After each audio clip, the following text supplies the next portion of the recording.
So last time we left off, we were working on the John Lennon sunglasses site, and we left it like this. I put in a little placeholder post just so that there was something on the site as opposed to just having it be a blank site.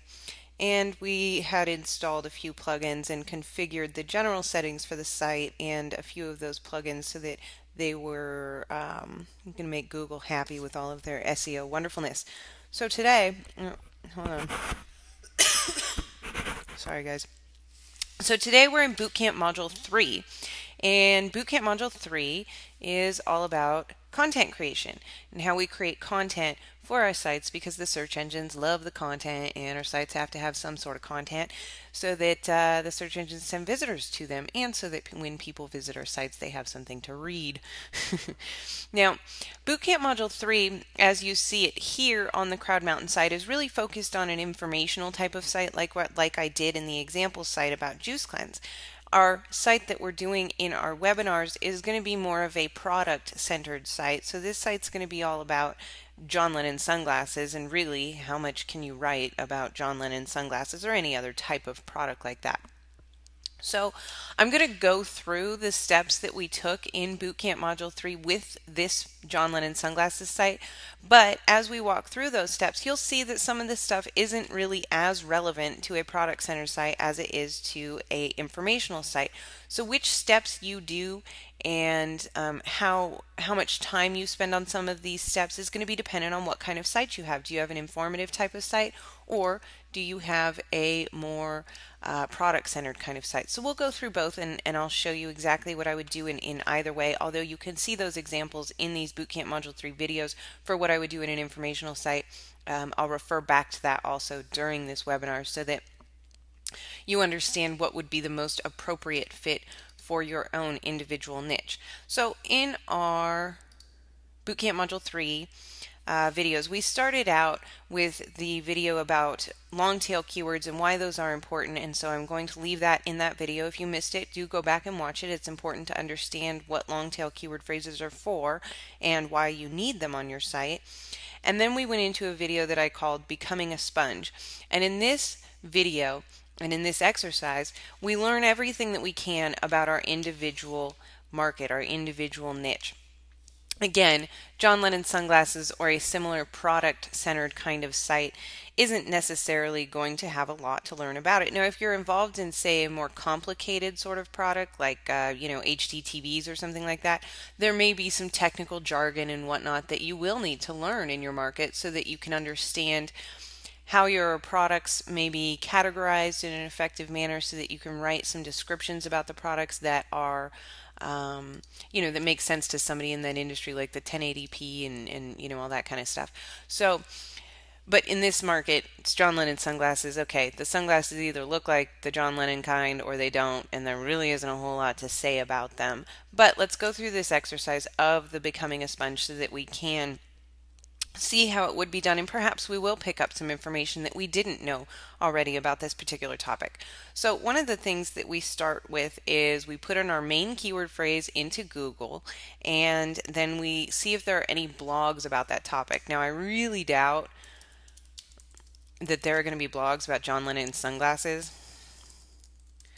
but as an exercise and for the purposes of this webinar, we will of course go through the process. So we're seeing any sunglasses, and these are all stores, right?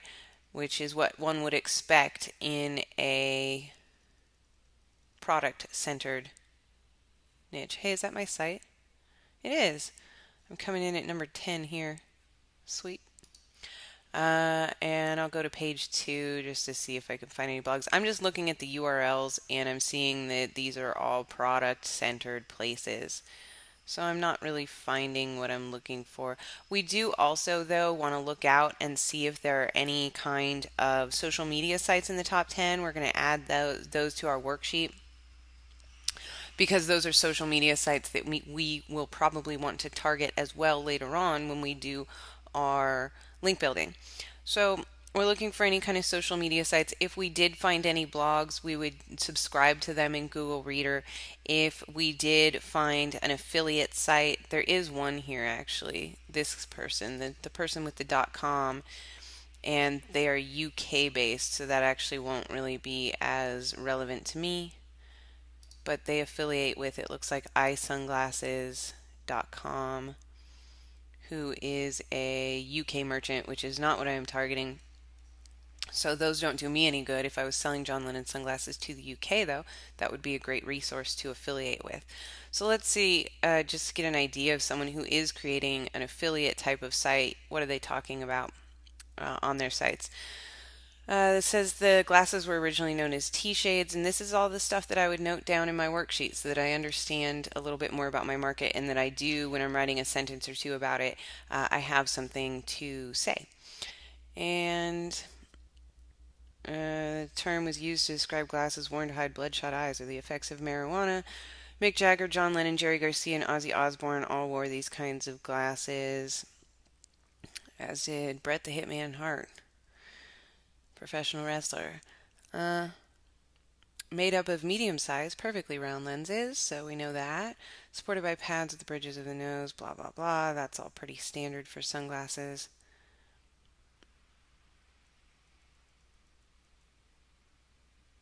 And the term T-shades fell into disuse, and now they're most commonly referred to as John Lennon sunglasses. Okay, so that's our about page. Let's see what this person is doing for news. They expanded their collection. This is they don't have any blog stuff here. So here's just a list of their products, tech specs, about their products. So it gives us an idea of what another affiliate is doing in our marketplace. And, whoops, let's go back to that. These are all shops. There's my site.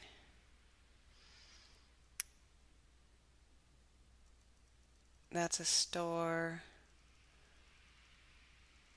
That's a store. PR log. Okay, so this eye sunglasses shop expanded their range and created a press release for that. So that would be something that I would note down in my worksheet so that I know that press release, prlog.org may be a good place to hit up. Articles base also. Let's see what they've got, which is a social media type of site where you can submit your content. Online auction, Wikipedia. And again, we're back in all product center type of sites. Here's a Yahoo Answers. We would note that down.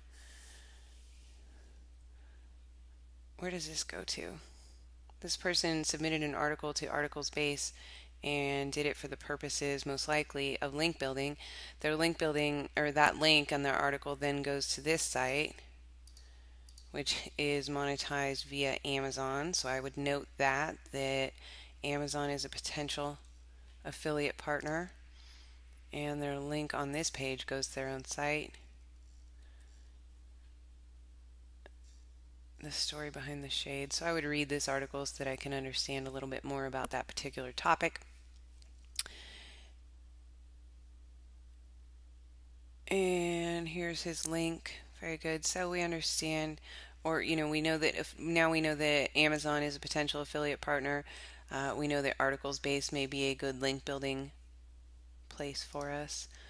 And Yahoo Answers, we would note that down like I said. Let's see what the question here is. And this is all done just so that you can understand your marketplace. Question has been deleted. Bummer. Okay, so that gives us a really good idea of the different kind of content in our marketplace. It gives us an idea of what other people are doing. It gives us an idea of potential affiliate partners. And now we're going to go to Google Blog Search. So we'll go to blogs. We're searching for John Lennon sunglasses. So here are some different blogs that have some sort of article about John Lennon sunglasses. Now, most of these, because this is a pretty small niche in terms of, it's not going to have an entire blog about John Lennon sunglasses, most of these are going to be individual posts, which we also saw in our juice cleanse example. We didn't see too many examples that were full-on blogs about juice cleansing, although there were a couple. But this one, he's got, this blog is about, I don't know, some cardio watches. So this isn't relevant as something that I could subscribe to in my Google Reader. And then let's see what else we have here in Google Blog Search. I'll just open a couple.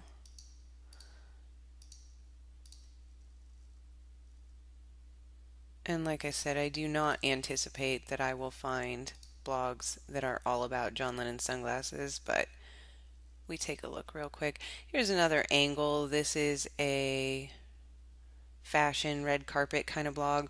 So we could look at different celebrities that are wearing those kinds of sunglasses and make posts on that if we wanted to include some regular updated content. That would be an angle that we could take in this marketplace. Again, you're going to be looking for opportunities like this in your own marketplace. Ray-Ban shades. They're reviewing Ray-Bans here.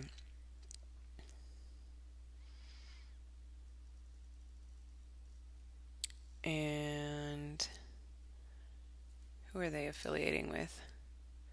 I'm going to click one of their links just to find out. Amazon again. All right. It's good to know. Sunglasses spa week. Okay, so this is just about spa stuff, and they happen to have a post on sunglasses, so that's not relevant in terms of something to subscribe to as a whole. So for this market and for many of the product center type of markets, you're just not going to find blogs that are specifically related and only about that topic. But we'll go to Technorati and check there as well.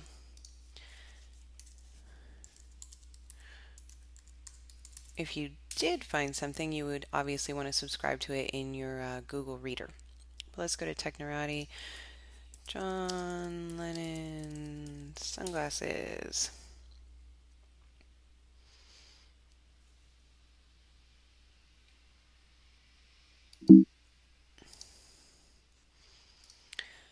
Hype Beast, Celeb Bitchy.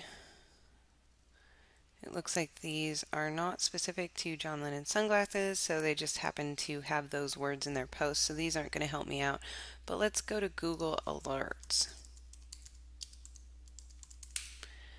And we should at least at this point, and this you'll definitely want to do in your product-centered niche, you'll at least be able to set up an alert so that you're aware when there are new say product releases, new blog posts, new anything in your particular marketplace. So let's put John Lennon sunglasses. So even though I wasn't able to find any blogs, I should be able to get some product alerts and whatnot from Google Alerts here. So I want to get everything. I want to get as it happens, email length.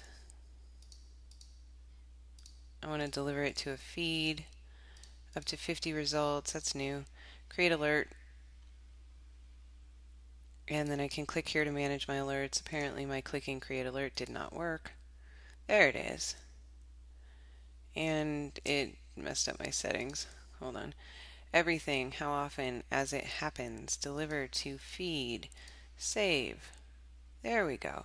So let's get the feed URL. We're going to copy the link and then we're going to go to Google Reader.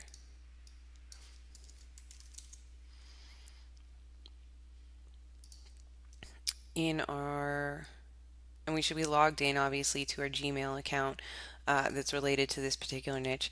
We're going to paste in that feed URL, and it has no items yet. It's a brand new alert, so no big deal, but I can come here and feed settings, rename it to Google Alerts.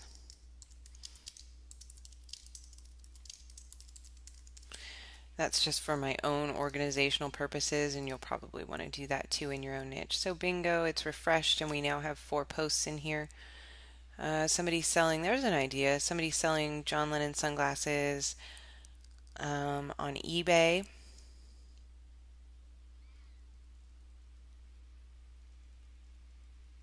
And the sunglasses store. So those are good to know about. And then we move on to eHow or WeekEHow. This is again if somebody's looking to learn how to do something in your niche. These can be very, very helpful. But for a very specific product like this, I'm unlikely to find something about how to wear John Lennon sunglasses or something on eHow. But let's look so that you can see how this would be done if you were to find something. How to dress like a preppy boho. How to celebrate John Lennon's birthday. How to love Fat Elvis. That's amusing, but unfortunately not entirely relevant, but that's okay. Again, this is exactly what we expect in a product-centered niche like this. Yahoo Answers we did see some potential for because it was listed in some search results.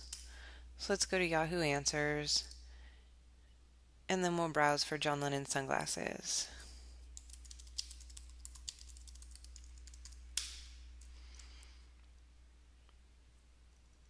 Here we go. Where can I find a decent pair of John Lennon sunglasses? Where can I find the John Lennon sunglasses? On and on and on. I want to buy them off of Amazon. Where can I find the Ozzy Osbourne? So I'm noticing that people are using my secondary keyword phrase, so that's good to know. I believe that I used that in one of my categories. I used Ozzy Osbourne. Ozzy sunglasses, yeah. So people are actually using that terminology on Yahoo Answers. Here's somebody who's looking for the gold wire rimmed kind. So I'm seeing that there is some activity on Yahoo Answers, although it is kind of old, but there is activity on Yahoo Answers for this product, and that's something that I would definitely note in my worksheet. And I can also subscribe to the RSS feed. So I can copy that link, come back over to Google Reader, click add a subscription, and paste that link in there. And then I will get in my reader all the new Yahoo Answers posts that come up. And I'm going to change the name to that. Yahoo Answers, John Lennon. And I may want to do this also for the Google Alert and the Yahoo Answers RSS feeds. I may want to do that for my secondary keyword phrases, my category ones, if those keywords do get a decent amount of searches. So I may want to do Yahoo Answers or Google Alerts for like Aussie sunglasses would be an example in my particular marketplace. So let's answer some questions before we get too far ahead of your questions. Susan says, where did you affiliate the John Lennon sunglasses from? Well, as you can see on the site right now, we don't have any affiliate products. That's where we are at the beginning of Bootcamp Module 3. We're creating some content. Bootcamp Module 4 is going to cover monetization.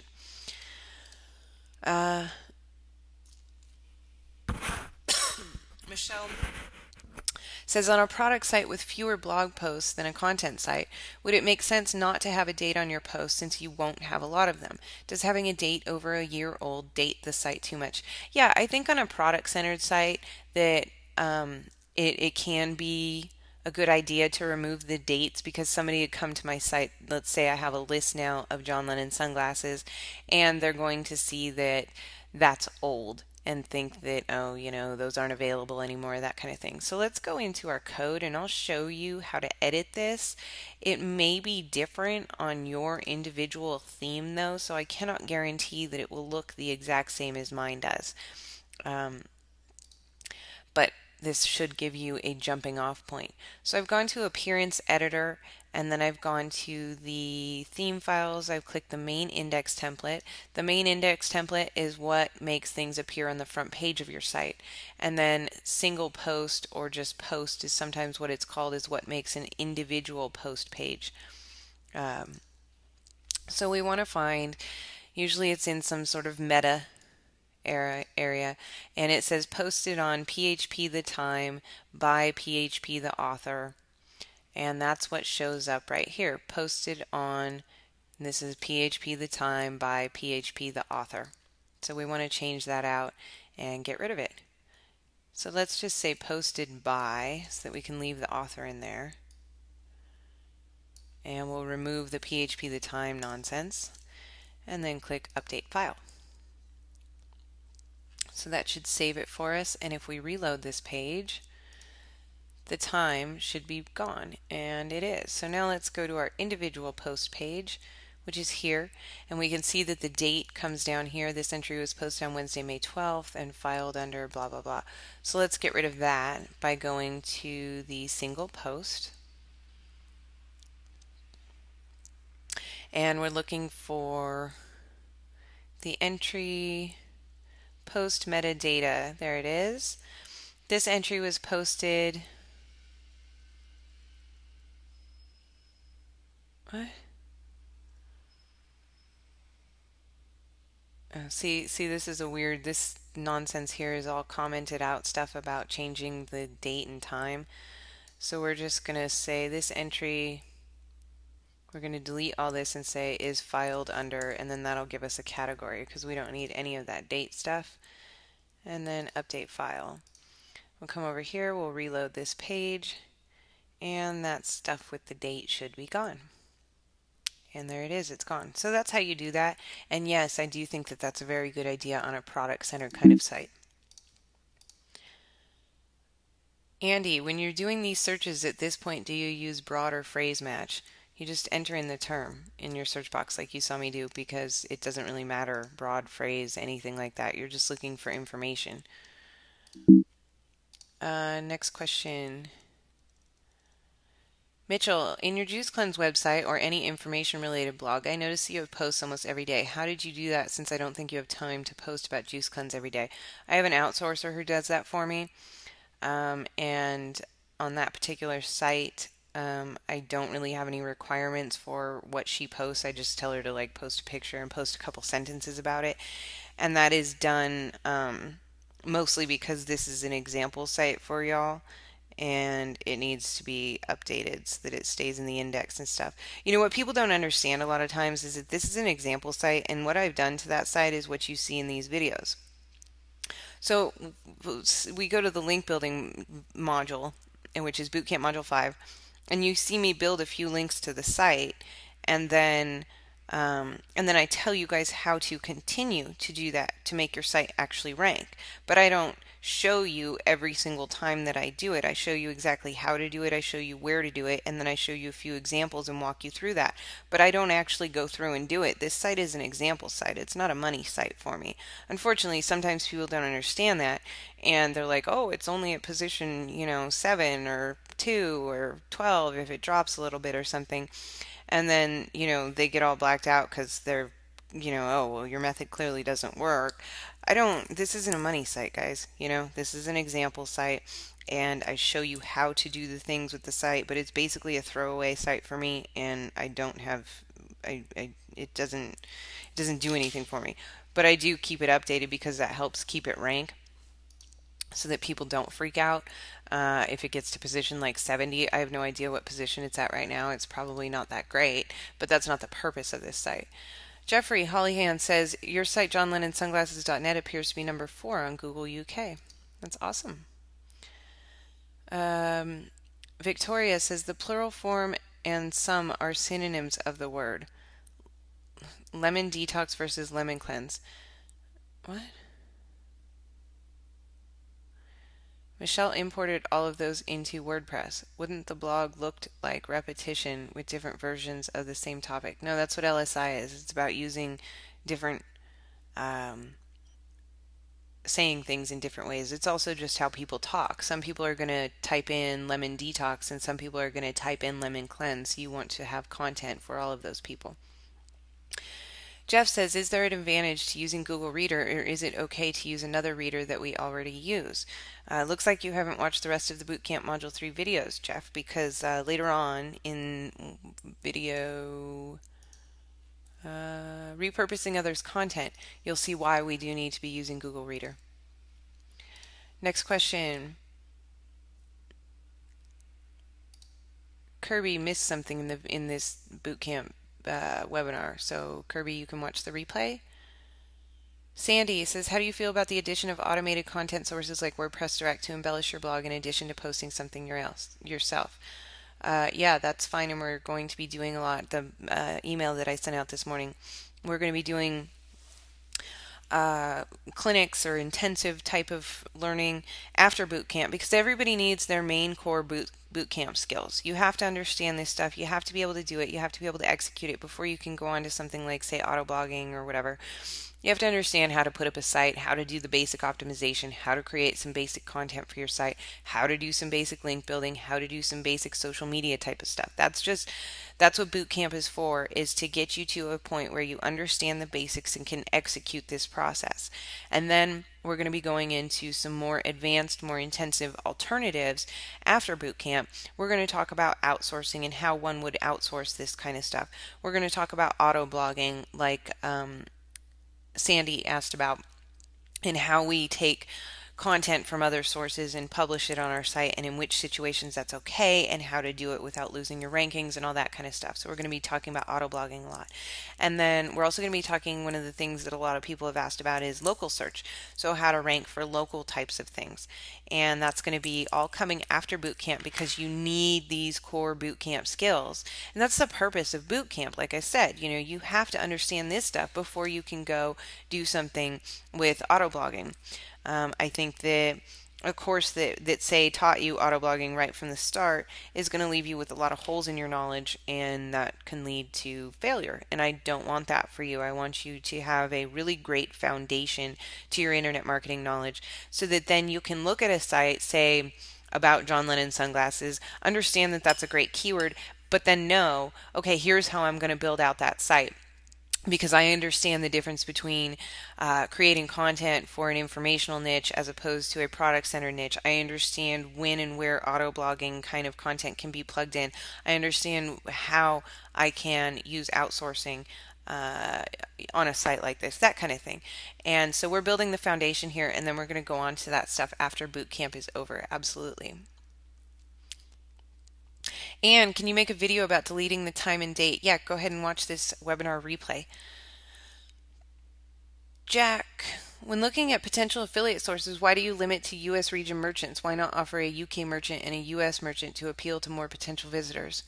It doesn't interest me. I'm not interested in waiting for 6 weeks to get a check from the UK and then possibly not being able to deposit it at my bank and going through all that stuff. It just doesn't interest me. So more auto blogging questions. Not going to answer those, guys. We're focusing on Bootcamp Module 3, and like I said, we're going to be going into that after Bootcamp, because this is our foundation first. Andrea, did this site rank well quickly just by what you did in the setup of it, as you haven't even promoted it? Yeah, that's right, Andrea. I haven't promoted this site at all. This is all, the ranking is based on the Onpage optimization that we've done and the exact match keyword domain name. It may lose some rank in the next couple of weeks. Sometimes new sites rise up fairly quickly and then they drop back down and then they come back up, and that's all totally normal. So I don't know if this site will do that or not. They don't always do that, but if it does, it's not something to freak out about. More auto blogging questions.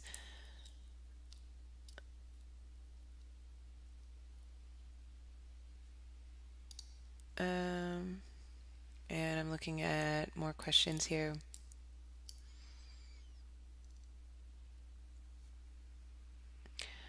Victoria says, when I looked at the categories that I have, it seems to be some of them are under another category. For example, I have category 1, 2, and 3, but logically category 2 is under category 1. Should I put multi-level categories? No, you don't need to do multi-level categories.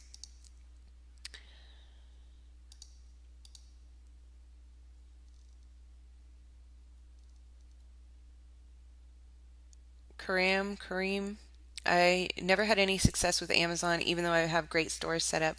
Will you discuss when is a good product to choose Amazon and when it's a waste of time? I think Amazon's always good, and I've discussed that in previous webinars as to why. So I'm not certain why you may not have had success with Amazon. I'm guessing you didn't get traffic to your sites, because if if it's a buying niche where people are actually buying something and they go to your site and they see that product available, some of them are going to buy it, period. Tamara says, note to self, Michelle's right on. If you can't run or do push-ups, you'll never make it through military boot camp. If you can't do keyword research and post articles, no hope for you finishing internet marketing boot camp. Exactly, Tamara. Thank you for putting that so succinctly, because I might ramble on for an hour. All right, so let's move on.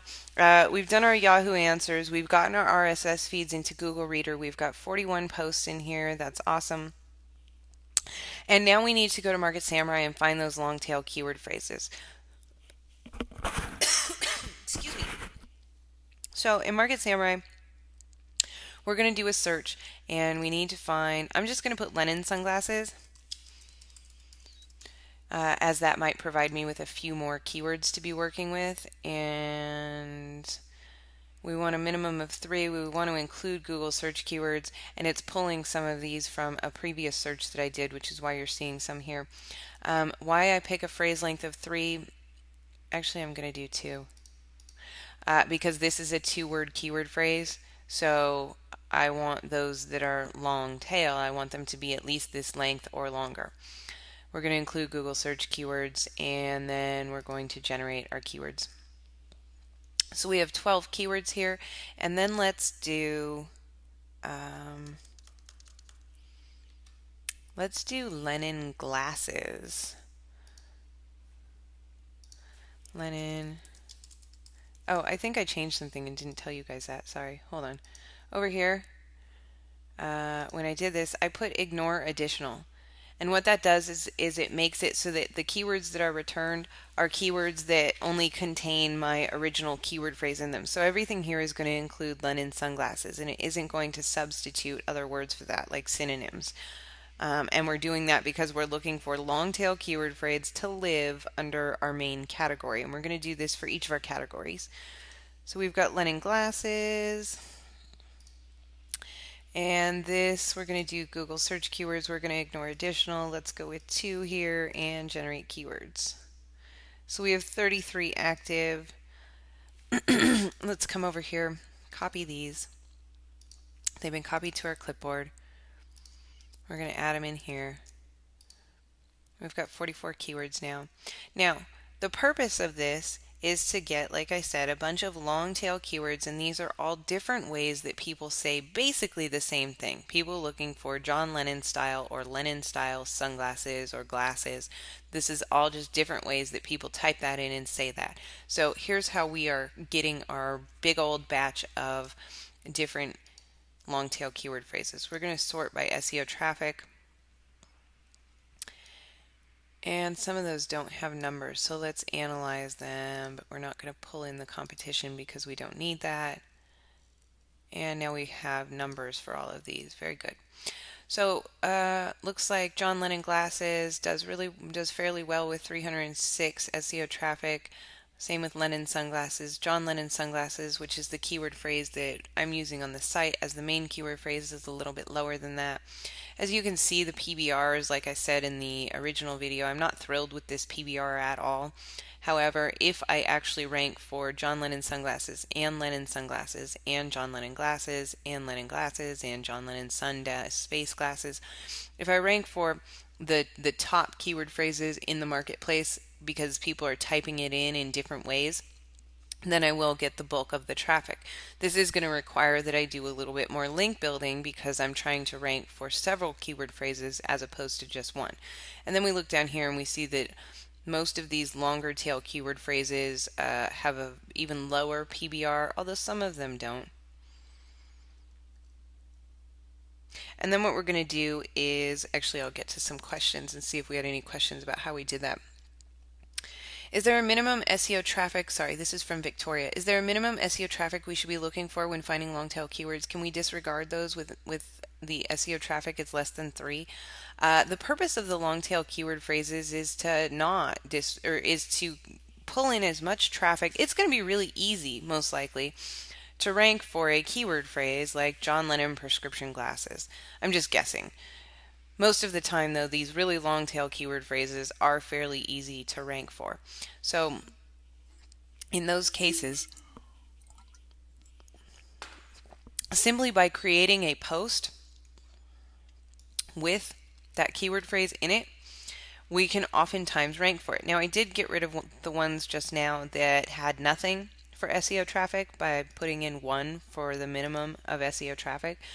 But most of the time, it is worthwhile to work with these keyword phrases. Now, I'm not going to be optimizing my entire site for these different ways of saying it, but I do want to have a post on my site related to that keyword phrase so that I can pick up traffic for that keyword phrase, because every little bit helps, and everything that we're ranking for is going to pull in 1, 2, 3, 10, 20 visitors a day, which are all going to add up and take us from having 249 visits a day, which is nice if we rank for that main keyword phrase, but plus all the long tail, we could be having, 500 visitors a day, for example. And that is why we want to do that. Oftentimes, you might find too that here's by John Lennon glasses. Down here is by John Lennon sunglasses. Those are very close related.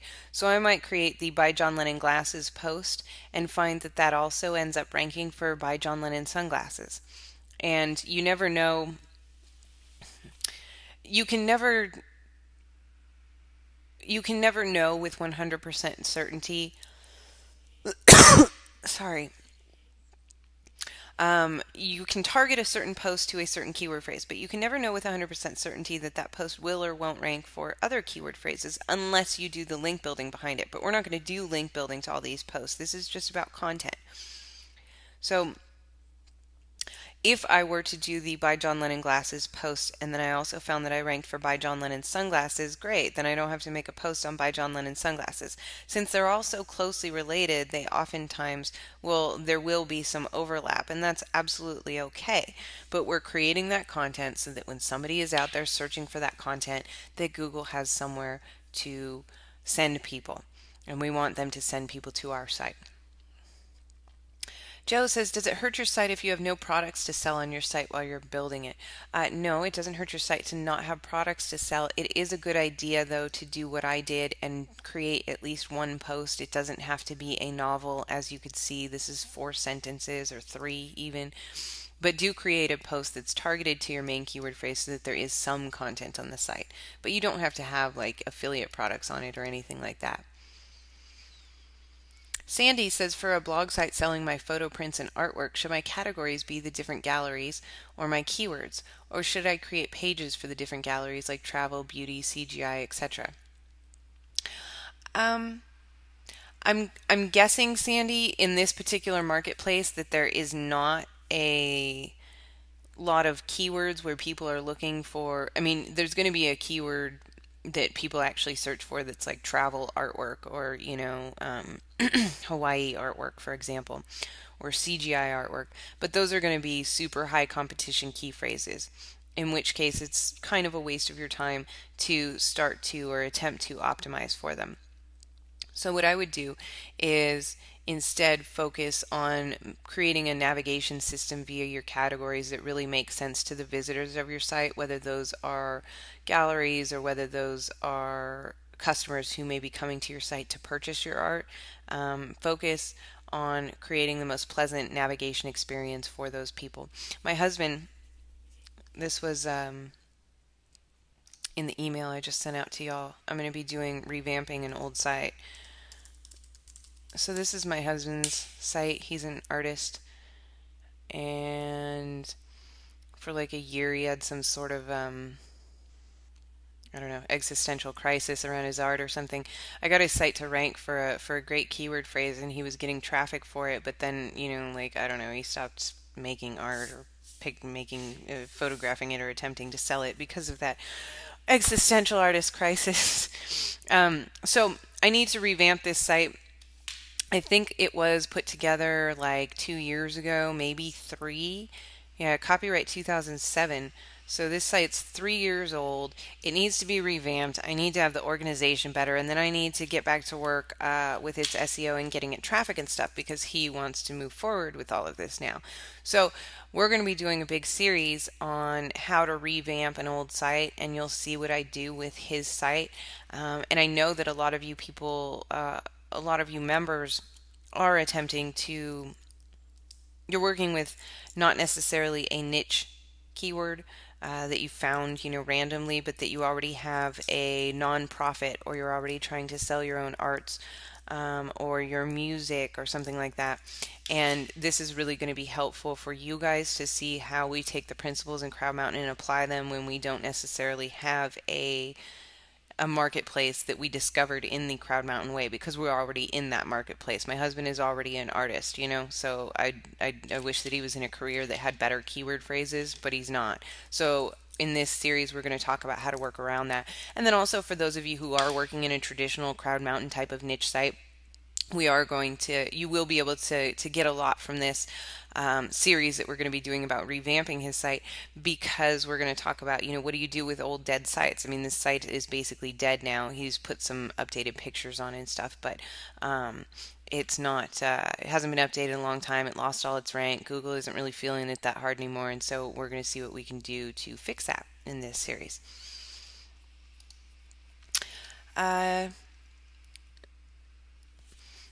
Question about tags, that'll get answered when we actually make a post.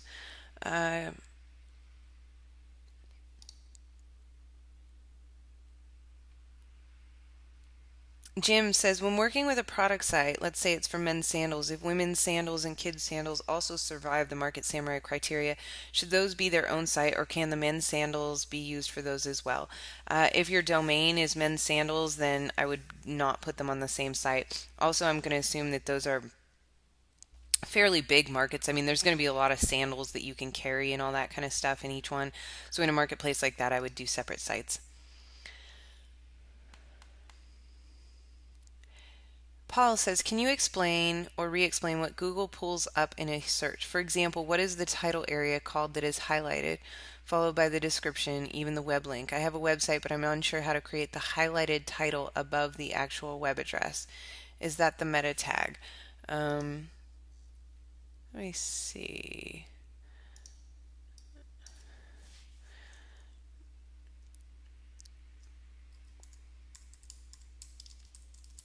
Here's a random keyword.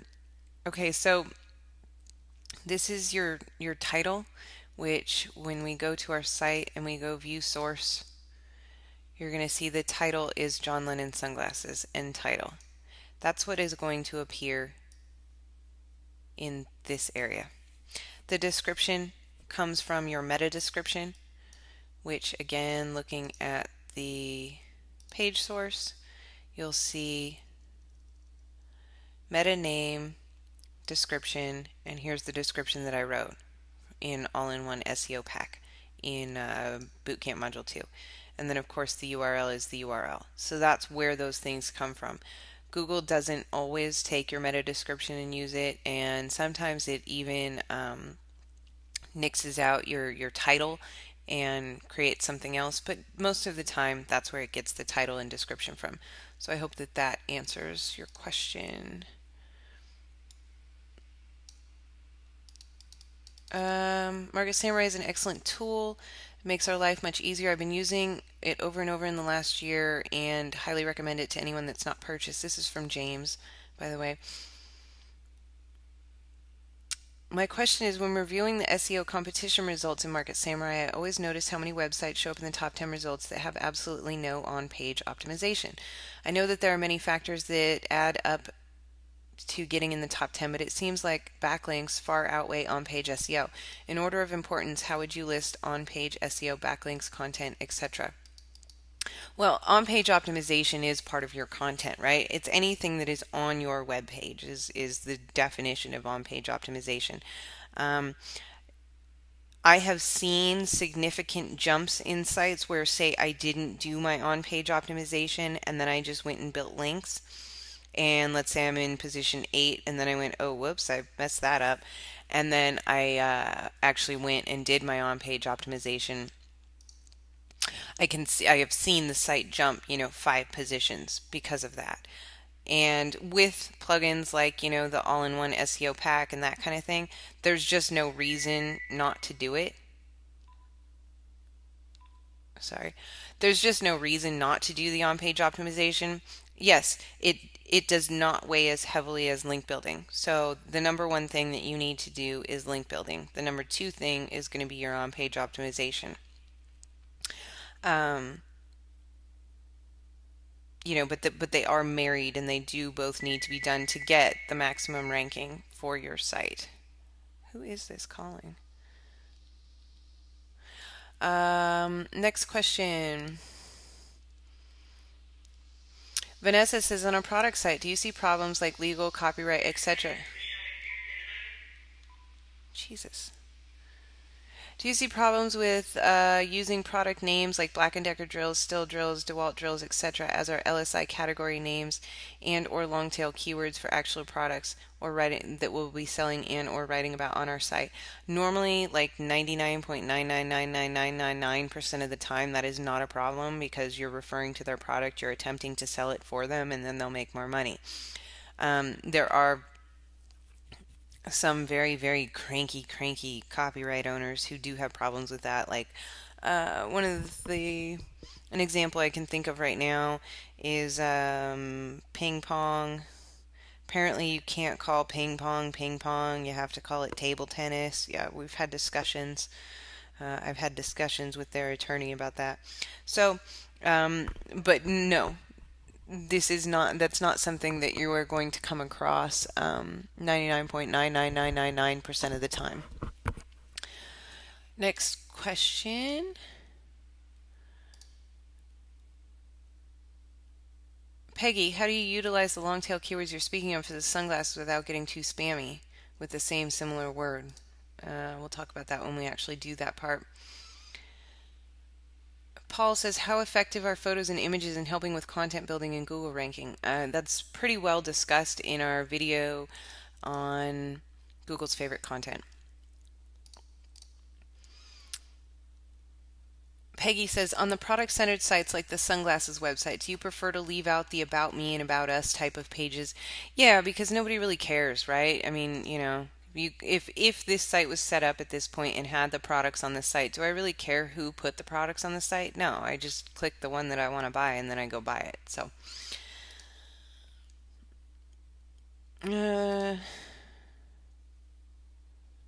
Jack says that he likes my husband's art. Thank you. Steve says, it's interesting what you're saying about your husband's site. It occurred to me this morning that your approach to finding a niche, building a site, and monetizing it involves no emotional involvement in what you're going to sell. This isn't true typically for those of us that already have a product or service that we're trying to get people to buy. Just an observation, and thanks for the enlightenment. Yeah, the majority of these sites, I don't care about John Lennon sunglasses. I don't care about juice cleanses. I don't care about any of that kind of stuff, which is why we do what we need to do to make the site rank. We do what we need to do to build some content for the site, to link build to it, and to get some traffic to it. And I don't really do anything beyond that because there's just no point. I'm not interested in it, and I also don't anticipate or expect any of these one sites to make me rich, right? It's about having several of them. So if I spent, if I spent the loving attention and time on each of these sites that many of us would do in a niche that we really cared about, well, I'd never make any money because I'd be spending 6 weeks, day in and day out working on John Lennon sunglasses. And then I'd wonder, gosh, the site's only making like $10 a day. What am I going to do? That's not productive. However, my husband, obviously cares very much about what he does, and I am going to do as much as I can to help him get where he wants to get with that. And so there is some emotional involvement there, even though it isn't my own individual product. Yeah, I'm going to be spending a lot more time tweaking tiny little things that I would often tell you guys that, for a Crowd Mountain type of site, no, don't bother with that. But I might spend time like, getting these, I don't know, working on navigation or working on the page layout or something like that in really specific, like, almost nitpicky kind of ways, because I do want him to do the best with his product as he can. So yeah, there will be a little bit different of an approach to that. Somebody's asking about Amazon plugins. That's an auto blogging kind of thing, so we'll be talking about that later on.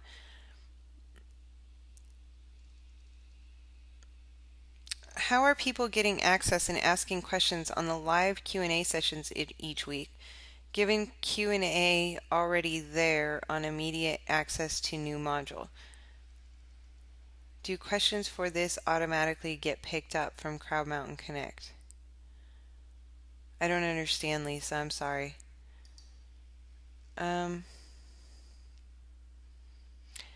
Kim says, I think I'm still confused by the LSI keywords. If your site is about how to knit for beginners, would you make your categories things like knitting books, knitting techniques, knitting stitches, knitting accessories? I just want to make sure I was on the right track and thinking about things the right way. You're a peach.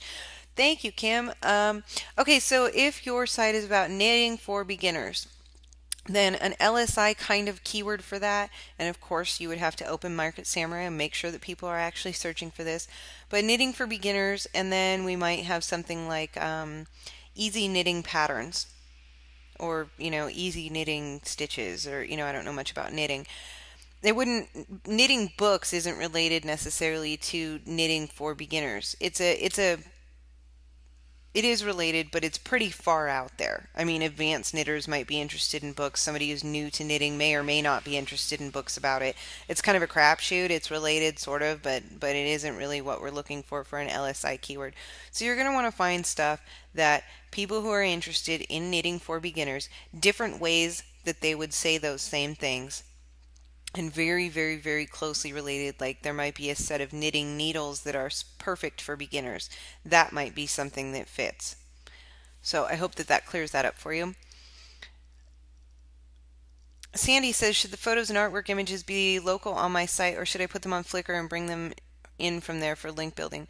Some of the stuff on my husband's site, as you could see if you've been looking at the code, is from Flickr. I'm going to be changing that. Everything is going to be local on his site. There's no reason to have it on Flickr unless it's just to create some buzz on Flickr itself, which is more of a social media type of thing. And we'll be talking about that too when I do this whole series. Because in Crowd Mountain, we're doing the Juice Cleanse site, right, in our boot camp. When we get to Module 6 and we talk about social media, I don't really care about juice cleansing, and I really have no desire to create a social media presence about juice cleansing. So I talk a lot about what you could do in a site that you care about and that you want to establish yourself as an authority. But it's an example. So in this stuff with my husband's stuff, I'm going to actually show you how I would go about that, how I actually go about that for him to create a social media kind of presence for him. Steven says, you use Gmail for your contact info. Is there any difference in using John Lennon Sunglasses at gmail.com, or would it be better to use sales at johnlennonsunglasses.net? Which one do you feel is better? It would seem better to use the latter when creating backlinks, especially ones that don't allow URLs. Well, a backlink needs to have a URL. You know what I'm saying? That's the whole point of a backlink. It has your URL in it. So what email address you use when creating backlinks, like submitting to forms or something that create a backlink for you, like blog comments, it doesn't matter what email address you use. I use Gmail because I don't want to set up an individual email address for every single domain I own, because then I'm going to have to filter those or actually go and fetch the mail. And because if I create a Gmail account, then I have access to the Google Reader account, which we use for our content creation. So it all just ties it together right there. Teresa says, thank you so much for your insight. It's very helpful to see internet marketing from an objective view. Thank you, Teresa. Lisa says, I'm very interested in your husband's site revamp exercise, as I have a number of existing sites that I'm not sure what to do with. This should definitely help you with that, Lisa. Victoria says, if I download a free WordPress theme from the internet, how do I optimize the theme? It's entirely dependent, excuse me, on your theme's code. And since all themes are written by different designers, I can't tell you that, you need to do this for it. Go in here and change this, because it is going to be different for each individual theme and how that designer created their theme.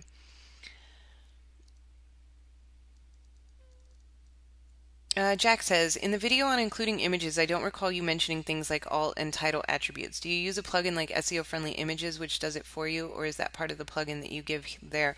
No, I honestly just forget sometimes. You want to include an alt attribute. Yes, you should, and that is my bad for not including that. Like most of the time though, when I'm messing around with PhotoDropper or something, it gives it a title, and I don't know, some part of me thinks that I do talk about that. I think maybe it's in Module 5. But anyway, even if I don't, yes, include something in the alt text. If you get your image with PhotoDropper, it will often include that for you, and it may or may not be perfectly on page, or it may or may not include your keyword phrase in it, so you can change it over, or you can just use the one that they have. It's better, of course, if you have your keyword phrase. Sorry, guys, I'm getting all hoarse. Been an hour of talking. It's better if you do, absolutely. Lots of times I forget, not the end of the world, but do it if you remember, absolutely. Next question. Hold on a second, I'm writing something down. Um, James says, checking my blog stats, I'm noticing relevant long-tail keywords that I have never targeted for are being searched to find my site. Should I give extra attention to these keywords since people are already finding me this way? Yes, that's awesome, James, and you are very intuitive and ahead of the game. Awesome. So you're looking at your stats. Let's say that I see that I am getting traffic for a keyword phrase like, let's say it's Beatles sunglasses, which I don't have any posts on my site about Beatles sunglasses. We looked earlier and it actually doesn't really get any traffic, that particular keyword phrase. But again, example here. Let's say I'm getting traffic for Beatles sunglasses on my site and I'm like, whoa, weird. I didn't even have a post about that. I look up Beatles sunglasses, I see that I'm in position, 8 for it or something like that. And it's linking to just my homepage or one of my random post pages or something like that. If I now go create a post that is titled Beatles sunglasses and that is optimized for Beatles sunglasses, most likely because that is optimized for that keyword phrase, whereas the post that actually is ranking isn't, most likely that new post would then outrank that other post since it's optimized, and I could maybe come in at position 5, position 3, position 2, who knows, for that new post that's targeting that keyword phrase and pick up more traffic from it. So you are right on point, James. Jim, if your product site was something that had more tech specs, would you then include a page providing an overview of what the specs mean, or just list important specs on each product post? I think that that would be a really helpful thing for people. And as I always go back to in these kinds of things, because I just love, love, love this site as a consumer, it was incredibly helpful for me. Oh, I can't spell. Metaldetectorreviews.net.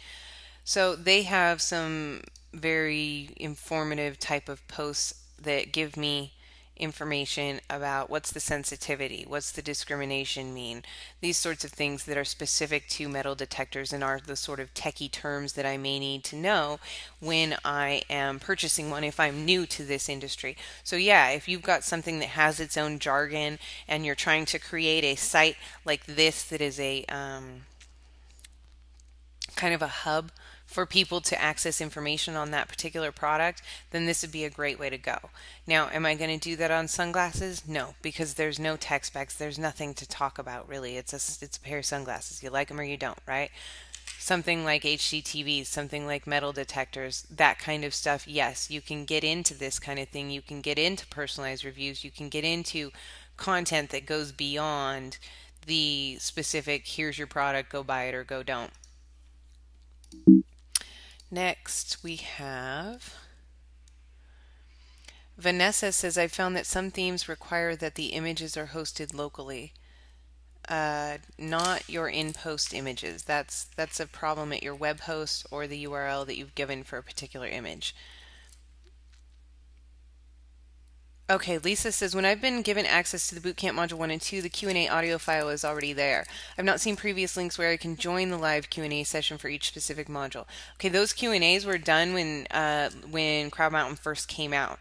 And I wanted you guys as new members to also have access to an opportunity to ask me questions and everything in case some of those questions weren't covered in the original Q&As, in case some of the questions that you now have. So that's why we do these webinars, so that you have the opportunity to ask questions live also. I changed it to a webinar instead of a telephone call because sometimes it's a lot easier to explain things when you can see it. So that's the difference between the two. Sorry guys, my throat is just gross. Roland says, Michelle, between today and next week, how many posts should we have on a product-related site? What would be a good number? And what should the posting trend be for a product site? For product sites like this, it is not as important as it would be for an informational kind of site. But between now and next week, I'd want to have 2 or something up. Lisa says that she loves Google Reader. Karam says, do user comments have any impact on SEO? Yes, they do in terms of adding more content to your webpage.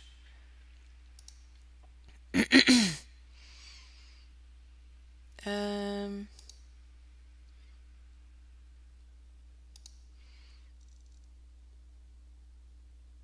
oh.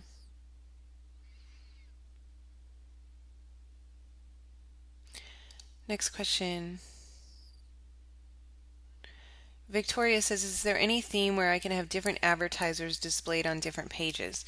Well, if you put an ad in your post here, then it will only display on that post, right?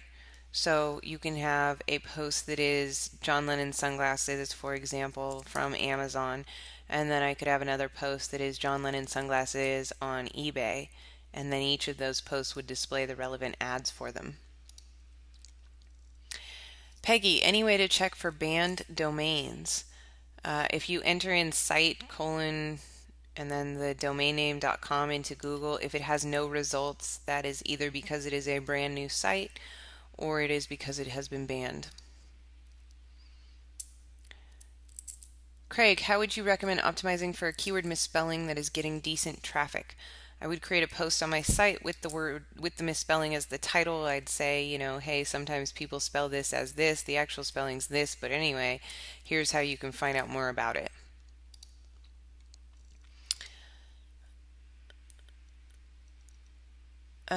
Seema says, for that example that you just talked about with the Beatles sunglasses, seeing that you are ranking for it and don't have a post for it, you said that you would make a post to the blog and possibly get ranked higher for that keyword. Would you create traffic for that particular keyword post now, especially that you see that there is traffic for it? I think you mean, would I create links for that? Probably not at first. I would create the post and I would let Google do its thing and find it and rank it. And if it came in, say I was at position 8 for the old post, let's say I came in at position 5 for the new post, I might throw a couple of links at it with the appropriate anchor text to try to get it up higher. But I would wait and see before I did that because it might not be required. Sometimes it'll come in at, number 1 and then you don't have to do anything.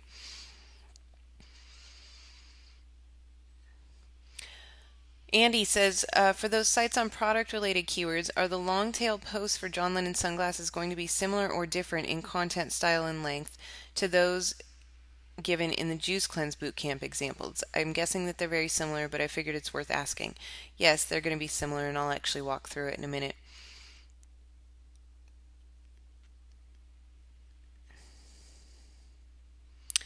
Norman says, I have a friend who recently won a big poker tournament online and he had a piece of software which recorded all of his hands. I talked to him about making a product with the footage and commentary. My concern, though, is that the gravity numbers for poker products on ClickBank is relatively low. I know, however, that there is a market for this. Any advice? Yeah, don't worry. Poker's a huge niche, right? So don't worry about the gravity.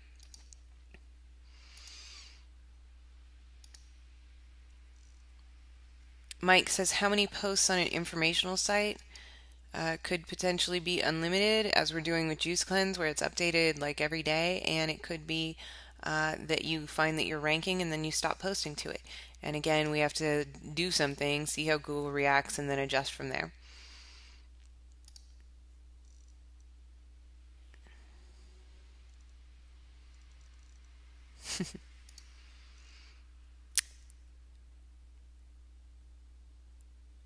I know you covered this before, but with key phrases, in my face it's about face painting. Is it pointless to repeat different parts of the keyword, like painting, over and over when using variations of the words? Is my metadata as powerful with just one as if the word appeared 3 or 4 times? No, you got to repeat the whole thing. James says, just an observation, it seems to me that if more people actually did the bootcamp modules before the Q&A, they would find that their questions would already have been answered. Thanks to Michelle and her great course. Thank you, James. John says, in your sales video, you mentioned some things that help or hurt your rank. Which are top priorities? In the sales video, I spoke about auto blogging and how we're going to be covering that and how it needs to be approached in such a way that you don't hurt your rank. So we will be covering that when we talk about auto blogging. Paul says, do you ever use current events and talking points to build a high traffic site, though short-lived sites? Topics such as the Arizona law or Who Won Survivor? No, I don't. I don't like to chase around hot topics that then die off. Um, I just like to work with what I know works, and having a good good numbers in Market Samurai and an optimized site is going to work, pretty much every time, although there will be a dud here or there. Uh, and then those sites live on forever and ever for me. So I prefer that personally. Also, like when you get a site like that and you get like Doug, or you end up getting a lot of traffic, because you have pictures of Lindsay Lohan doing blow or something, you know, you're not going to get a lot of ad clicks typically. Those kinds of topics don't really always result in sales or clicks, so it's not always worth one's time, even though you might get a lot of traffic. I have found a keyword with examples at the end of the keyword that is being searched for. Do you think that it would be a good domain to make a blog, i.e., keywordexample.com, to cover, even though the people are looking for examples? Mm.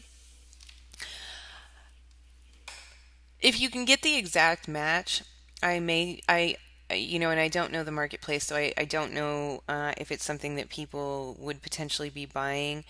Um, I know that in several niches that I've worked in where people are looking for pictures of something, which is kind of like examples. They want images, they want to see. Oftentimes, those don't translate into ad clicks. But if you can get the exact match and the numbers are really, really good and it's not going to be that hard for you to set up, it may be worthwhile just to throw it up there and throw some AdSense on. It's unlikely if someone is looking for that kind of thing, again, without knowing your niche, but it's unlikely that they're going to actually be purchasing something from you. So I would go with AdSense as a monetization strategy.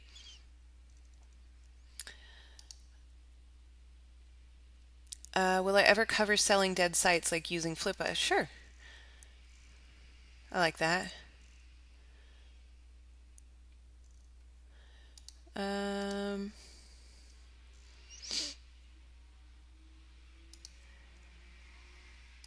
okay, so let's move on to where we left off here. We need to deal with those keywords that we got in Market Samurai and we need to stick them in our blog, right? So we have our site. We need to go to plugins, and you should have downloaded and then uploaded the Keywords to Post plugin that you get as a Crowd Mountain member. We're going to activate that plugin. And when we do, we'll see that the upload post sidebar widgety thing is available to us. We have to upload a text file with all of these long tail keyword phrases in it. So we're going to export this with all of our long tail keyword phrases in it. Remember, I got rid of the ones that have no SEO traffic, but I did keep the ones that get as low as 1. What the heck? It can get us ranked for other keyword phrases too. So it's not that horrible of a thing. And then actually there's only 36 also for this particular keyword phrase. So it's not like we've got, 700 keyword phrases that we're now like, oh my God, I have to make 700 posts about these. It's 36 of them. That's a month's worth of content, right? If we're posting one per day. You don't have to post one per day. Let's say you do one every 3 days or something like that. Just to keep your site alive. That could be 3 months worth of content. So now we need to take that and copy the keyword phrases from it and put them into a text file so that it is in text format, because that's what the keyword to post plugin takes. So I'm going to Command C, get out of here, don't save, and then I need like some sort of text editor on this Mac, which I don't know how to access. I think if I go up here and put in text edit, let's try that. See? Alright, and then we'll save it as John Lennon sunglasses final, because those are my final keywords under the John Lennon sunglasses category. Now, since we have other categories on this site, we have like Aussie sunglasses, T-shades, so I would also go through this Market Samurai process of finding long tail keywords for those category keyword phrases as well. So we're going to leave our post status in draft because we don't want these posts to be published, because all that they will have after this plugin is done with them is a title and the keyword. Whoa, somebody's doing donuts out there. All that they will have is a title and the keyword phrase in the post, and that isn't enough. So we're going to click upload after we find our file. It should create for me some new posts, and if I go over to posts, edit, now I have 36 posts in draft status that were just created for me by using that plugin, and I have one published post, and that was the one that I had already created. So now I can go in and actually create a post for one of these keyword phrases. First thing I want to do though is that on a product-centered site, you're going to have a main post with your products in it, right? That's what this post is going to be, this one that I'm showing here that I created last week. I'm going to change it once I get into my monetization module, once I start creating those posts that actually have my products on it. I am going to change this to show different John Lennon sunglasses and then links to go and buy them, right? Right now, we're not showing that because we haven't gotten to that point in the bootcamp. But this is our main keyword phrase. I need this post to always be on the top of my site.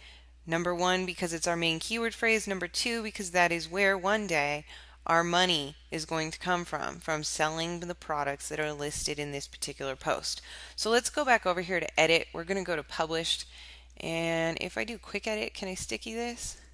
Yes, I can sticky it. So I'm going to sticky that post so that now when I create new posts based on these drafts, and they are published at a more recent date, they don't appear above this post on my site. So let's pick up a very specific one of our long tail keyword phrases here that we can write a post about. I don't know, I've seen this in a couple of them, the bloody sunglasses.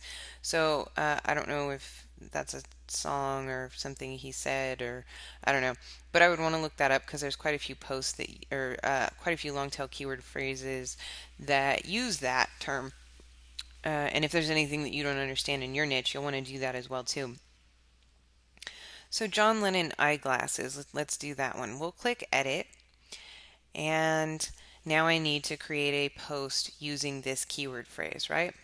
So let's do that. We're going to change this to capitalized stuff just so that it looks prettier. John Lennon eyeglasses. So that's our keyword phrase that we're focusing on for this particular post. So I'm going to say looking for John Lennon eyeglasses.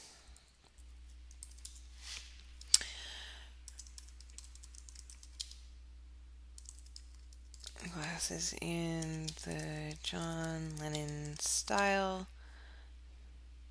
may be had at your local optometrist shop. As you can tell, typing is not my forte. You probably already knew that though. I think prescription is actually prescription. And optometrist. There we go. Optometrist should probably be capitalized. I do pay attention to this kind of stuff on these sites. You know, not super nitpicky, but you know, I want it to look decent. So we need another sentence or two.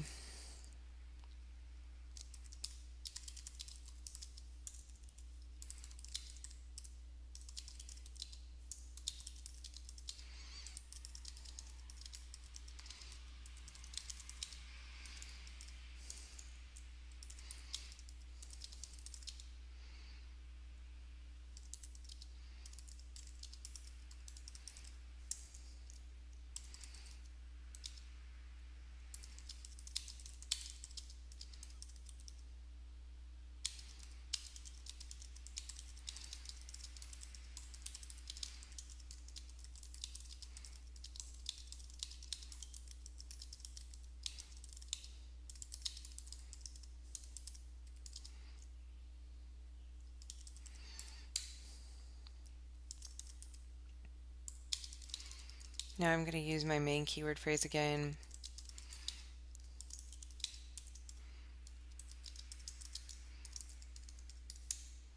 That shouldn't be capitalized.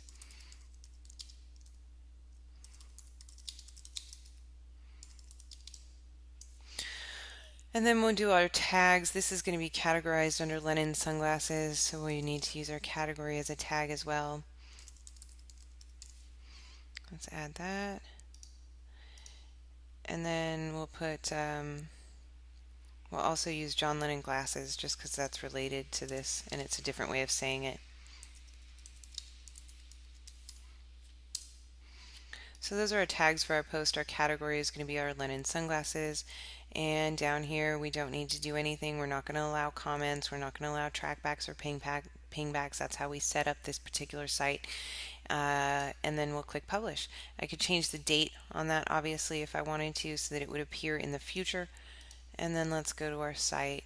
Our John Lennon sunglasses post, which is our main keyword post, is still on top because we made it sticky.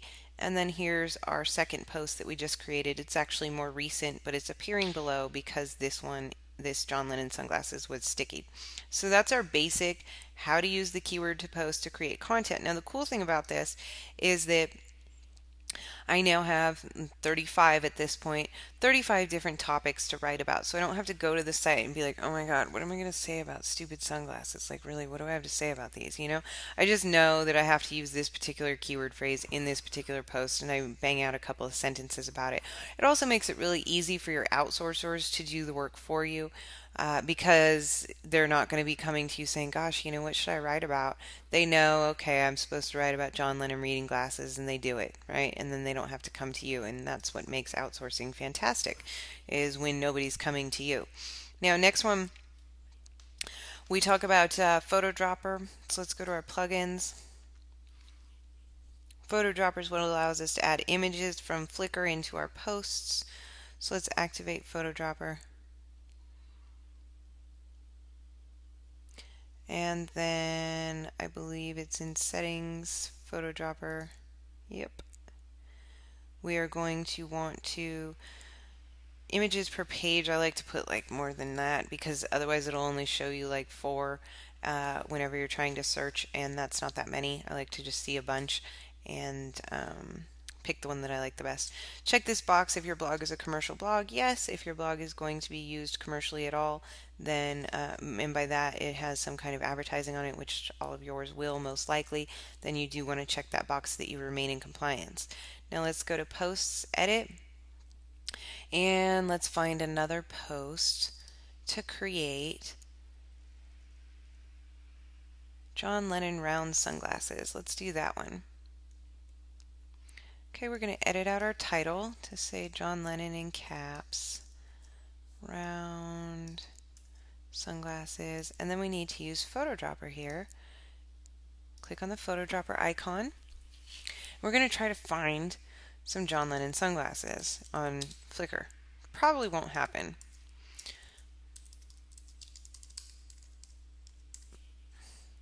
But we can always look, right? Alright, so that looks like we got nothing. Let's try T-shades. We got nothing. Sunglasses. Come on, there's got to be something under sunglasses, right guys?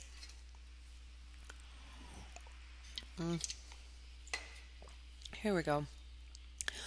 So I'll see if I can see any that are like even close to what I'm looking for. That actually really, in the upper right here, kind of fits the mood of the site and the whole 60s sort of thing. So we're going to use that one, even though he isn't actually wearing John Lennon sunglasses. Close enough, right? So now we write he's got a Louis Vuitton bag. That's not very hippie. But anyway, John Lennon round sunglasses. And then we need to write a sentence or two.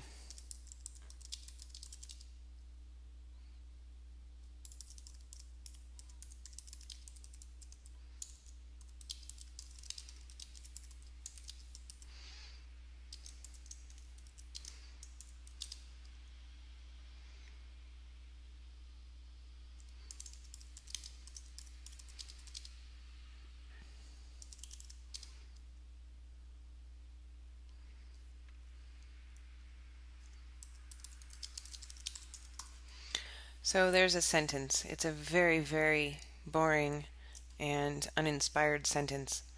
So, but nonetheless, it uses my main keyword phrase. It throws in some other related terms, and it gets our picture in there. That's all we need.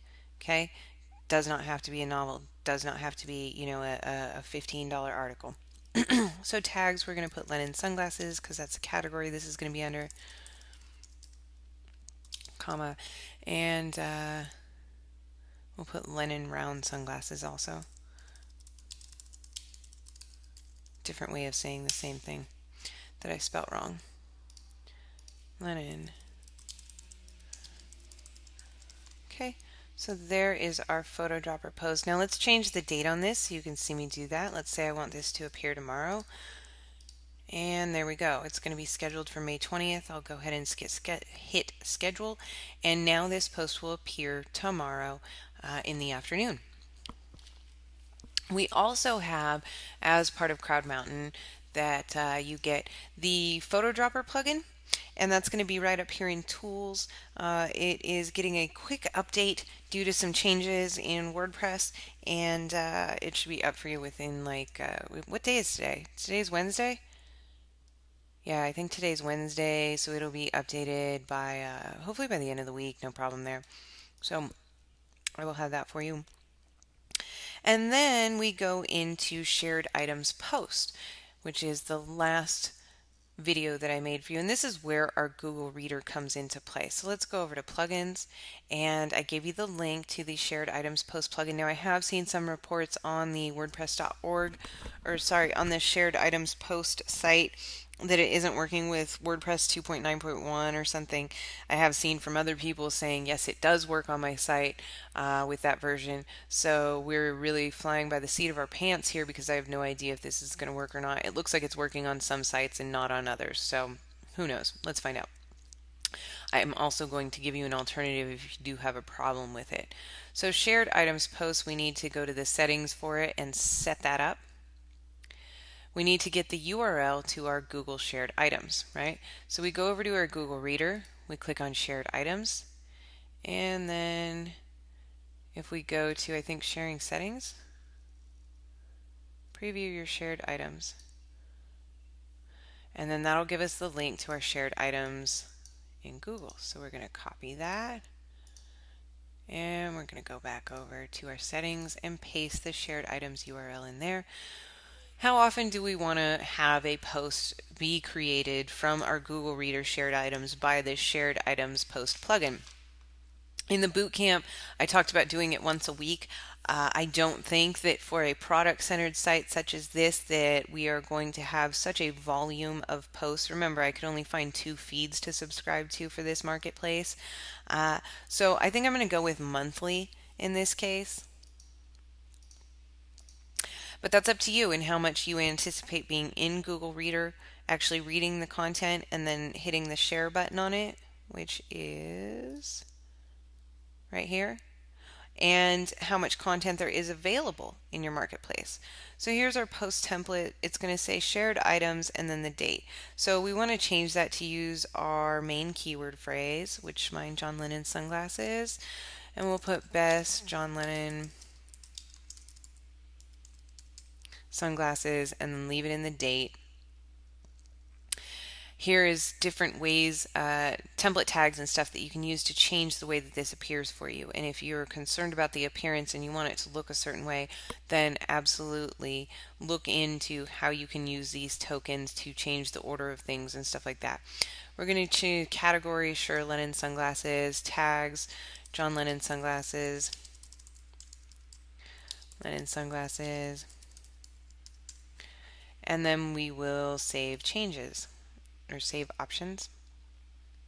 Everything looks like it worked all right, and our settings have been saved, which I think was one of the problems that I saw people were having, that their settings weren't being saved. So at least on this server it looks like it's working all right. So how do we then actually use the shared items? We're going to go to our feeds and let's find one.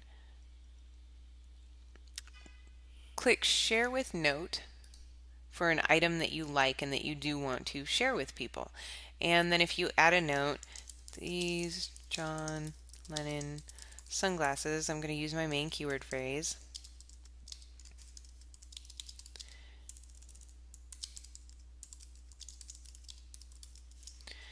And then add to shared items. Yes, that's that URL that we just put into the shared items post, and then we'll click post item. So now this has gone over to my shared items URL. And if we go to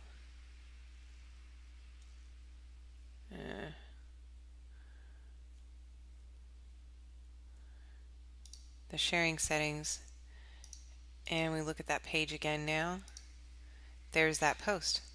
And there's my note on it, right?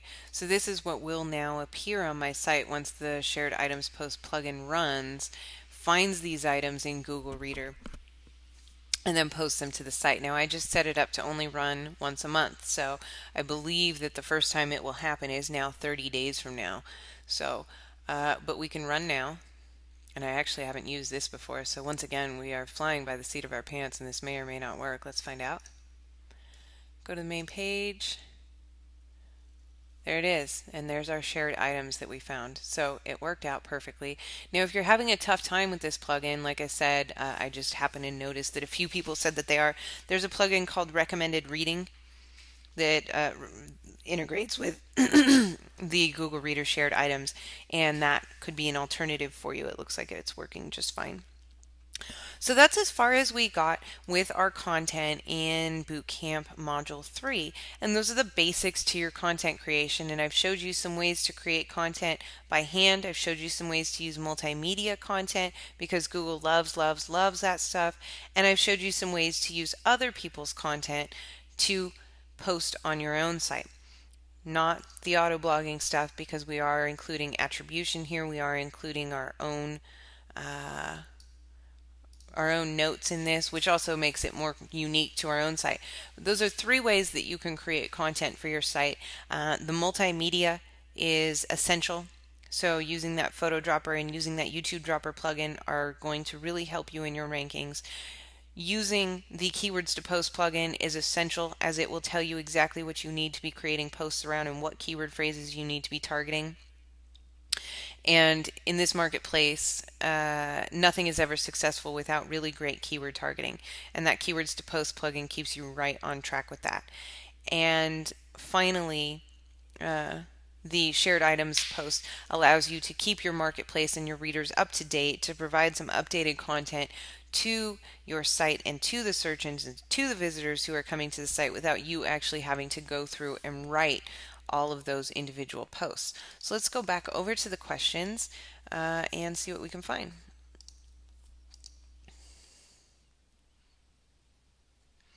That was answered. That was answered.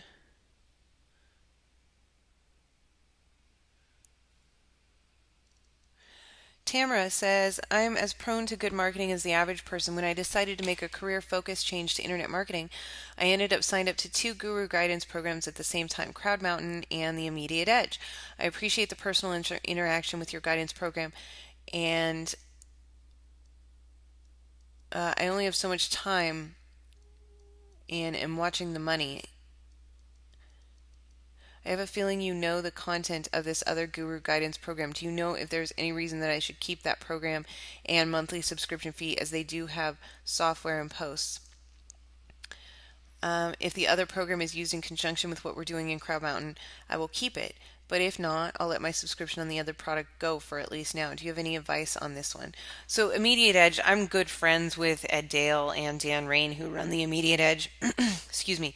I love what they do inside the Immediate Edge. And Dan focuses in his, I mean, a lot of you guys know Ed, because Ed's all over the place. So he's hard to miss. So many of you who have been introduced to Ed know that he approaches things differently than I do. Dan Rain's a little bit quieter, so you don't necessarily see him doing as much on Twitter and stuff like that, but Dan approaches things differently than me too. And I think recently they've been doing a lot with CPA networks inside the Immediate Edge, although I haven't logged in for quite some time, so I can't say for certain. But we all have different perspectives on things. We all agree on a lot of stuff, and then there's some stuff that you'll never find, Dan, well, I can't say never, but there are things that I will talk about or that interest me that aren't going to be covered in their site, and vice versa, and we do take care not to overlap. I love Dan, I love Ed, and I would never, ever, ever think speaking poorly of them. And in fact, I absolutely recommend their program. Whether this or that or another thing is a match for you comes down to your personality type and who do you resonate with. And if you can only afford one subscription, whose do you pick? Again, comes down to who you resonate with the most, whose teaching style you enjoy the most. And but as far as being in my hands or Dan and Ed's hands at the immediate edge, I think that you're in good hands either way. So, Robert. PhotoDropper isn't working in WordPress 2.9.2 and says to contact the developer. Do you know anything about a workaround? No. This site is running WordPress version 2.9.2 and PhotoDropper is working on it. So it isn't a 2.9.2 problem. James, I noticed that you do not use more than 3 or 4 tags to a post. Is this typical? Excuse me. Or would you use more for a post with more text? Yeah, if the post covered a lot of different topics, because it was like a longer post, etc., then yeah, I may well use more tags on it. These posts aren't, they don't have a lot of content. Really, what would I start putting for tags? It would get really redundant very, very quickly. So that's what's going on there.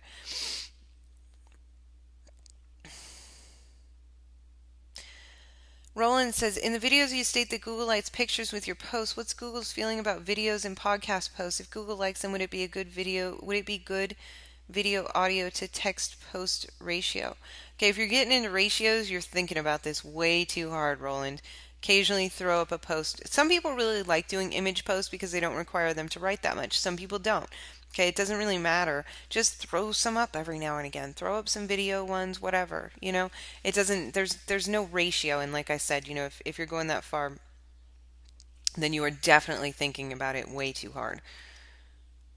Brett says, should we just sprinkle pictures throughout our posts and not put a picture in every post? Yeah, that's fine. Like I said, there's no particular ratio. I like to do the picture posts because they don't require me to think that hard and write that much. How about using YouTube video for our own content? Yeah, we'll talk about that in another Bootcamp module. Did I create the plugin? Yes. That's a duplicate. Steve says, are you concerned with using other people's content that has links to other people's sites? No, I'm not. If so, how do you deal with that? Related to that, do you use Brad Cowan's new SEO link finder, Kathy Stucker's blogger LinkUp? No, I haven't used either of those. Do I worry about linking to other people? Not when I'm doing like Google Reader shared items or stuff like that, because that's super relevant stuff because I'm hand picking it from my Google Reader. So I can ensure the quality of those particular items. No, I don't want to leave my comments open to spammers around the world to leave Viagra comments on my site that then link to their Viagra sites. Of course not. But when I'm dealing with hand-picked relevant stuff that I'm linking out to, no, that's not a problem at all. Lisa says, thank you, Michelle. Enjoy Ed Dale's Coming Home seminar in San Diego. I can't wait to hear your feedback on this event. Safe travels. Thank you so much, Lisa. I'm leaving tomorrow and it should be a blast. Andy says, for those long tail posts, how often do you like to include photos in the post as compared to publishing text-only posts? As often as I remember. How come you didn't talk about putting other people's videos from YouTube as content on your blog? We're going to have the YouTube dropper plugin for you guys in a day or two to help you with that. And we did talk about it in other areas of the site. So I don't try to repeat every single thing in these webinars as I do in the videos. I just try to answer your questions and then demo the main points for you. James says, I've created quite a few sites at once and I noticed that a lot have ranked in the first 20 results very quickly, but some are buried 50 pages deep. Do you recommend I focus on my MVP websites only and ignore the others? If your John Lennon sunglass example is ranked on page 20, would you consider dropping the niche or just work harder at it? You said that it would depend on how soon that is. You said that some of them come in the first 20 very quickly. If we're talking about a week or two in, you may not retain those rankings. You may, but that's not guaranteed. Those sites that are 50 pages deep may not remain 50 pages deep. So if these sites are as new as I think they are, it's a little premature to be making those decisions. If we're at a month, 6 weeks out, and that's what's going on with your sites, yeah, I'm going to focus on the ones that are higher up sooner because those are the ones that have the most potential for me. So if I only have 4 hours, in a day to work on, and each site's going to take me an hour, I'm going to focus on the 4 sites that have the most potential. Absolutely.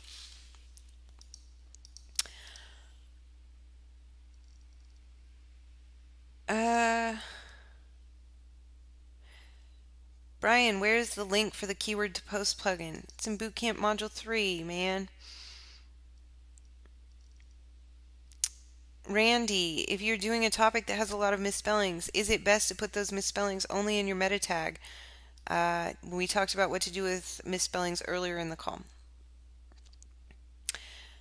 Is in placing AdSense is less more. For example, a 120 by 600 skyscraper versus a 120 by 600 plus two 468 banners. Here's something about AdSense. Click-through rating matters, right? A higher click-through rating is going to get you a higher payout.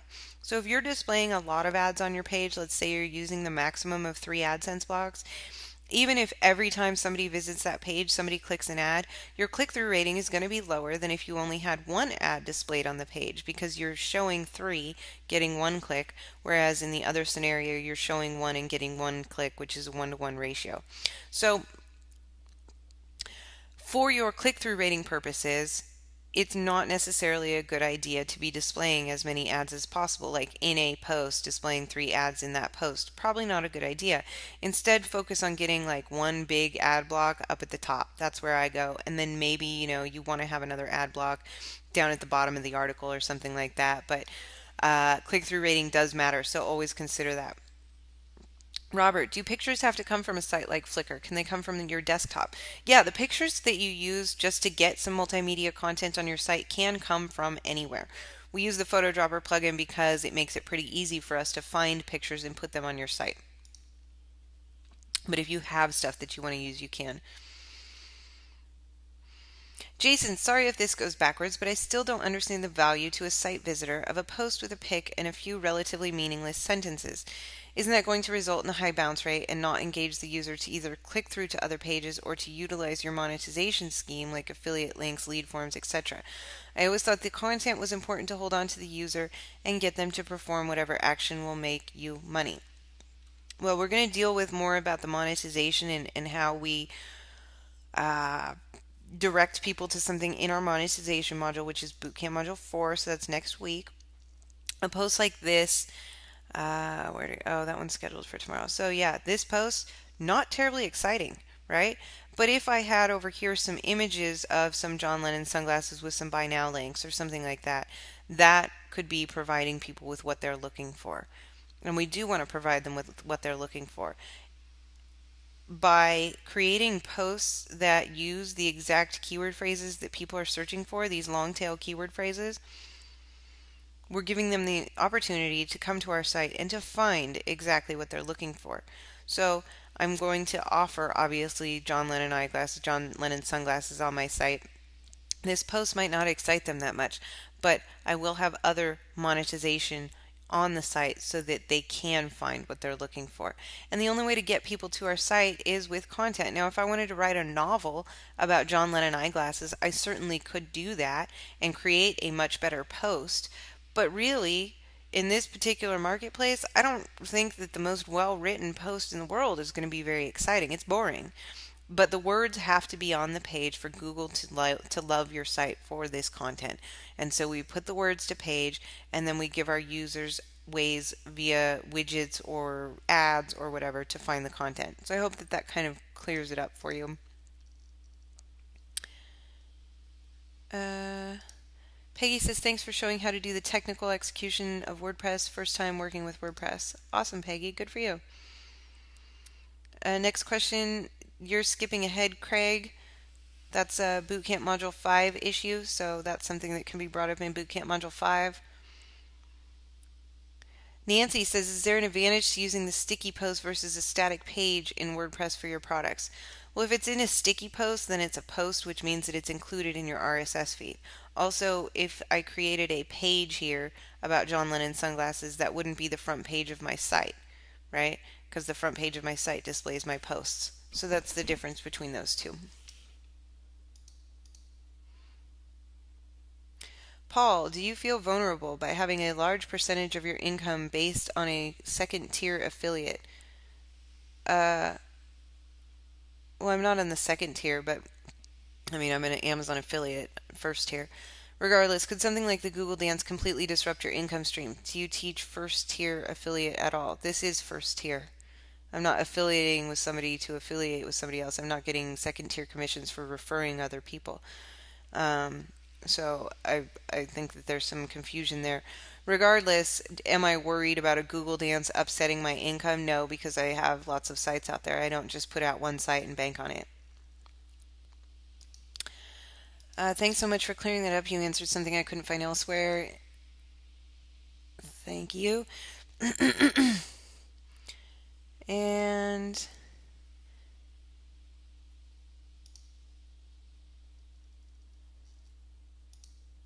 sorry, just looking at the last bit of questions here. Brett, should we focus on one category at a time when creating posts, or can we jump around and write for different categories? Yeah, absolutely jump around and write for different categories, and I think that that's the best strategy because right now I've got 3 posts on my page. As I create more posts, there'll be more. If I did them all on John Lennon sunglasses, then I would just be like John Lennon sunglasses, John Lennon sunglasses, John Lennon sunglasses over and over and over in different variations of that keyword phrase.